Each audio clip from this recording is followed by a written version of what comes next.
به طور کلی برای اسکرینینگ افرادی که مشکوک هستند به مبتلا بودن به بروسلوز یا حالا تب مال، ما دو تا در واقع تست اولیه داریم.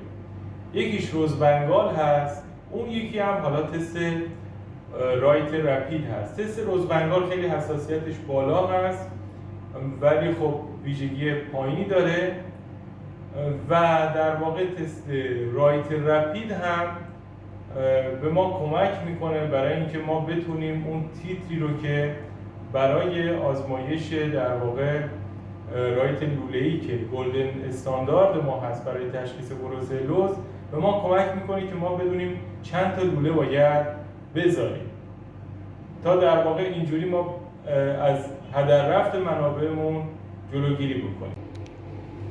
این در واقع همون روزبنگال ما هست، آنتیژن روزبنگال ما هست که حساسیتش خیلی بالا هست و در واقع برای اسکرینینگ اولیه به خصوص زمانی که تعداد بیمارا خیلی زیاد باشه استفاده میشه و این هم در واقع آنتیژن رپید ما برای مرحله بعدی هست.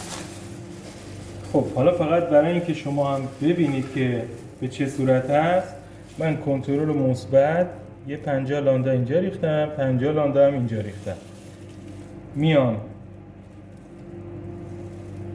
روزبنگال رو بهش اضافه میکنم اینجا،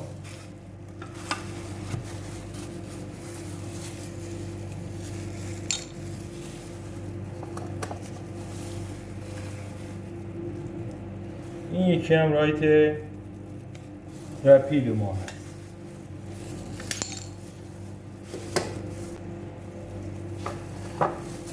خب حالا ما این رو هم میزنیم حالا اندازه یه سکه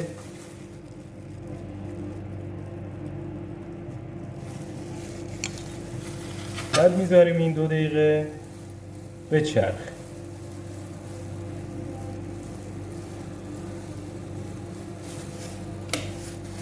حالا چون این خودش خیلی در واقع غلظتش بالا هست نیازی هم نداره به 2 دقیقه چرخیدن. شما الان اینجا میتونید آگله ها رو ببینید.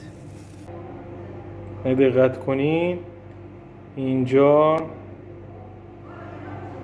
در واقع شما میتونید آگله ها رو ببینید. حالا فقط نکته‌ای هم که درباره این آگلوتیناسیون وجود داره، اگر ما این رو 100% حساب بکنیم همیشه اینطوری نیست. یعنی میتونه آگلوتیناسیون حالا بگیم از 0 که هیچی هست تا این 100% که حالا ما اینجا میبینیم. ما اندازه‌ای رو که مثبت فرض میکنیم زمانی هست که حداقل 50% آگلوتیناسیون ببینیم. اگه دقت کنید نوشته آنتیژن بروسلای آبورتوس، یعنی بروسلای گاوی، ولی خب طبق آمار تقریبا 70% بروسلایی که ما بیماران بهش مبتلا هستن از نوع میلیتنسیس هست، یعنی از نوع حالا گوسفند و بز و اینها هست. ولی خب نکته‌ای که وجود داره این آنتیژن در واقع برای هر دوتا جواب میده. یعنی این آنتیژن بروسلا آبورتوس علاوه بر این که حالا خود آبورتوس رو میتونه ساپورت بکنه، میلیتنسیس رو هم در واقع میتونه باهاش مشخص بکنه. اما شاید سوالی که وجود داره اینه که ما چطوری میتونیم از این آنتیژن حالا سریع استفاده بکنیم برای اینکه ما بتونیم تیترمون رو مشخص بکنیم، تعداد لوله‌مون رو مشخص بکنیم.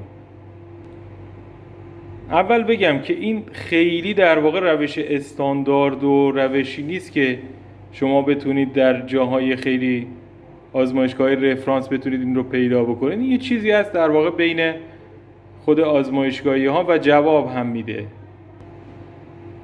حالا چیکار میکنن؟ میان میگن که ما اگر 20 لاندا سرم بریزیم و حالا 30 لاندا از این آنتیژن و مثبت بشه، تیتر ما 1/80.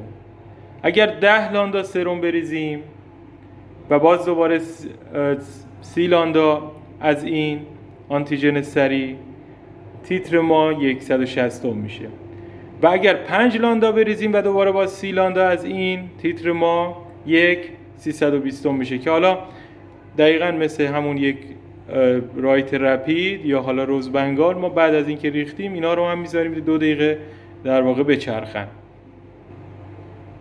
اما خب باز این دفعه شاید یه سوالی پیش بیاد که اگر 320 1 به روی 320 ما حالا مثبت شد از اون تیتر بالاتر، این دفعه باید چی کار بکنیم؟ خب این دفعه میان در واقع اون سرم رو 1/10 با سرم فیزیولوژی رقیق میکنن و بعد دوباره همون در واقع 20 لاندا و 10 لاندا و 5 لاندا میذارن و اینجوری تیتر رو حالا تقریبی به دست میارن. ولی گلدن استاندارد، اون چیزی که ما میتونیم باهاش گزارش بکنیم، در واقع همون روش لوله‌ای ما هست.